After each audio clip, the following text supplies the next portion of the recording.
বন্ধুরা, সবাই কেমন আছো? আমরা চলে এসেছি গল্প দাদুর কাছে গল্প শুনতে। টুমটুম টয়েসে তোমরাও সবাই চলে এসো বন্ধুরা। দাদু, ও দাদু। হ্যাঁ বাচ্চারা, সবাই চলে এসছো তো? হ্যাঁ, এক্ষুনি গল্প শুরু হবে। তোমরা সবাই ধৈর্য ধরে বসো। কি দর্শক বন্ধুরা, তোমরাও চলে এসো তাড়াতাড়ি। আজ আমি গল্প শোনাবো সেই এক মহাভারতের কাহিনীর অংশ, শ্রীকৃষ্ণের মাহাত্ম্য। যেদিন পঞ্চ পাণ্ডব অর্থাৎ পাণ্ডুর পুত্র পাঁচজন যুধিষ্ঠির, ভীম, অর্জুন, নকুল, সহদেবের মধ্যে যিনি বড় পাণ্ডব, যুধিষ্ঠিরের রাজ্যাভিষেক যেদিন হয়েছিল, অর্থাৎ যেদিন তিনি রাজা হয়ে বসেছিলেন। যুধিষ্ঠিরের রাজা হওয়া এই ঘোষণা হওয়ার পর তিনি সবাইকে যথাস্থানে শ্রদ্ধা সম্মান জানিয়ে শ্রীকৃষ্ণের সঙ্গে সখ্যতা বজায় রেখে গুরুজনদেরকে যথারীতি সম্মান জানিয়ে সেই কুরু বংশের রাজ সিংহাসনে বসতে গিয়েছিলেন। এবং যেদিন তিনি সিংহাসনে বসলেন, তার সেই আনন্দে গোটা রাজ্য আনন্দিত হয়ে উঠল।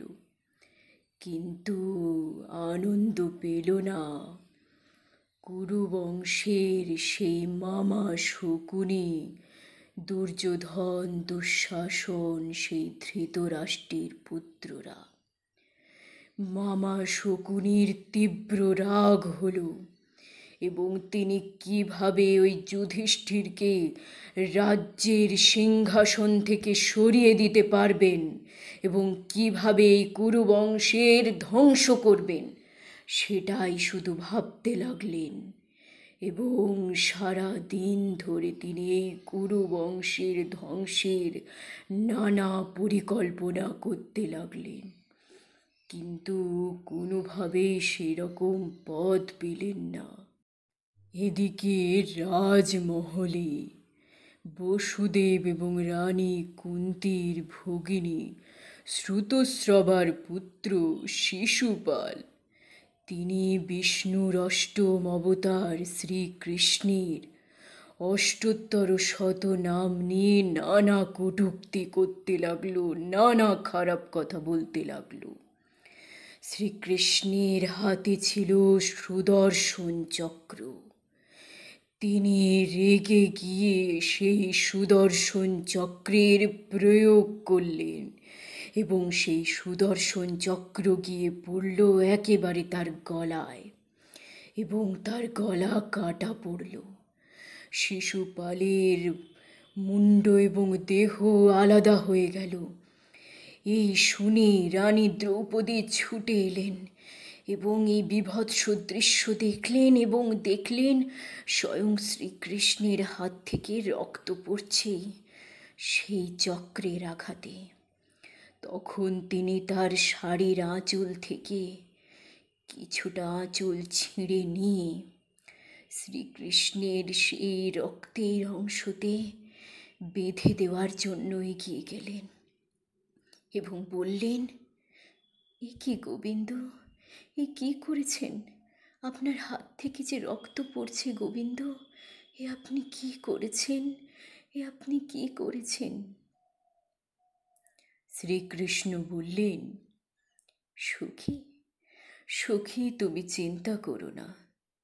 যে শাড়ির আঁচল তুমি আমার হাতে আজ বেঁধে দিলে, সেই শাড়ির আঁচলের সঠিক মর্যাদা আমি নিশ্চয়ই রাখবো একদিন, তুমি দেখো।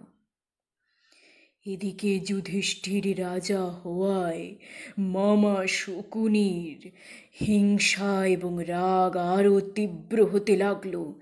তিনি নানা পরিকল্পনা করতে লাগলেন কিভাবে এই কুরুবংশের ধ্বংস করা যাবে এবং কিভাবে এই যুধিষ্ঠিরকে রাজ সিংহাসন থেকে একেবারে বিচ্যুত করে দেয়া যাবে।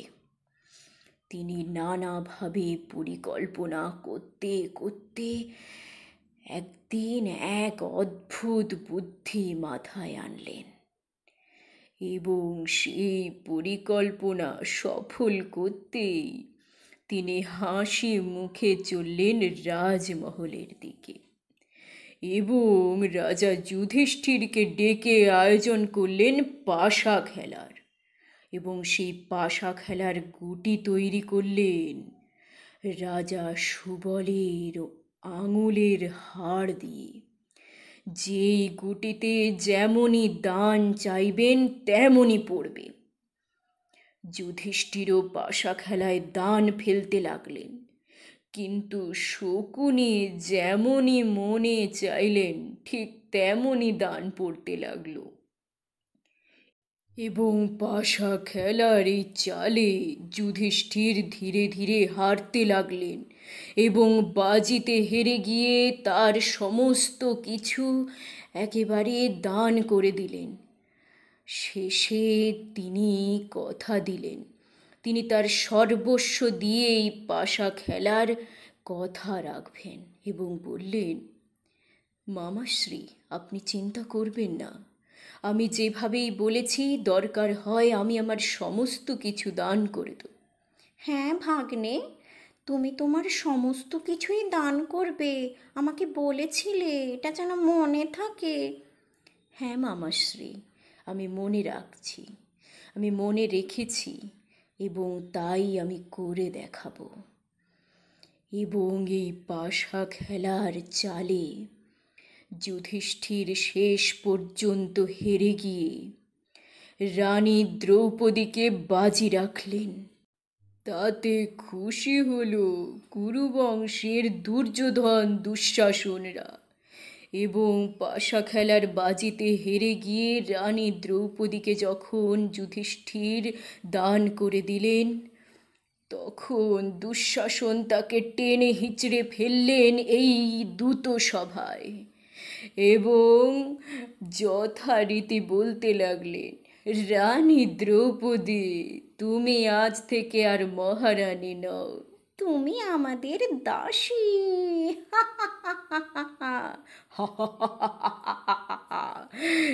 রানী দ্রৌপদী, তুমি আমাদের দাসী।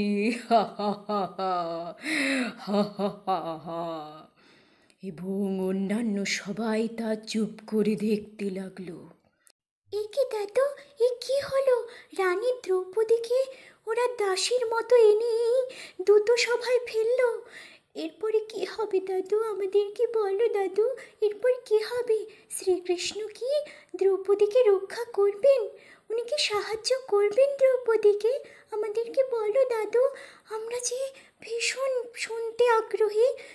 শোনো শোনো তাহলে। দ্রৌপদীর কপাল ফেটে রক্ত পড়তে লাগলো, কিন্তু তার চোখে জ্বলে উঠল আগুন। আগুন থেকে তার জন্ম, তিনি দ্রৌপদী। দুঃশাসন বলল, আজ তোমাকে বস্ত্রহীন করব, তোমার সম্মানহানি করব। রানী দ্রৌপদী তখন এক নিষ্ঠায় বিষ্ণুকে নারায়ণকে ডাকতে লাগলেন, হে ভগবান হরি, হে গোবিন্দ, আমাকে রক্ষা করুন, আমাকে রক্ষা করুন, আমাকে রক্ষা করুন। শ্রীকৃষ্ণ তার কথা শুনতে পেলেন এবং ভাবলেন সেই দিনের কথা যেদিন তার হাত কেটে যেতে স্বয়ং দ্রৌপদী তার হাত বেঁধে দিয়েছিলেন এবং শাড়ির আঁচলের রক্ষার দায়িত্ব নিয়েছিলেন। হে গোবিন্দ, আমাকে রক্ষা করুন, আমাকে রক্ষা করুন। তখন স্বয়ং শ্রীকৃষ্ণ তার শাড়ির আঁচল তাকে দান করতে লাগল। যখনই দুঃশাসন সেই শাড়ির আঁচলে টান দিতেই থাকলো, হা হা হা হা হা হা হা হা হা। কিন্তু এই শাড়ির আঁচল এখনো শেষ হচ্ছে না কেন, এখনো শেষ হচ্ছে না কেন? আমি কিছুতেই টানে শেষ করতে পারছি না কেন, আমি টান দিয়ে শেষ করতে পারছি না কেন।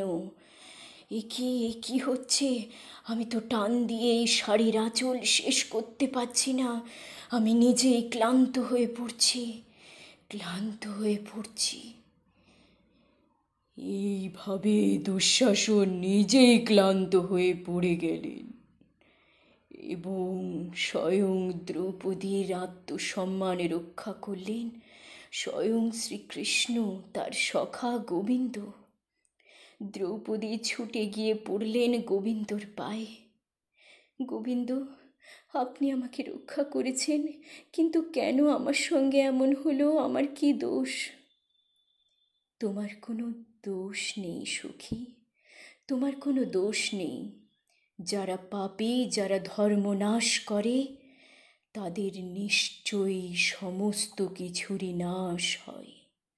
তুমি চিন্তা করো না, তুমি চিন্তা করো না সখী, ওই অধার্মিকদেরও নাশ হবে, ওই অধার্মিকদেরও নাশ হবে।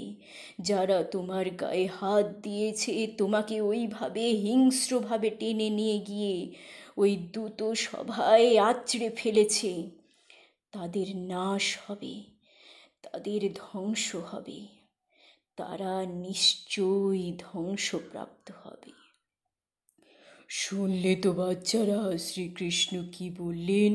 যারা ধর্ম নাশ করে তাদের ওইভাবে ধ্বংস হয়। হ্যাঁ দাদু, আমরা শুনলাম শ্রীকৃষ্ণ কি বললেন, কিন্তু আমাদের খুব কষ্ট হচ্ছে দ্রৌপদীর এই কথা ভেবে। শ্রীকৃষ্ণ ওনাকে রক্ষা করেছেন। হ্যাঁ বাচ্চারা, শ্রীকৃষ্ণ এইভাবেই রক্ষা করেন।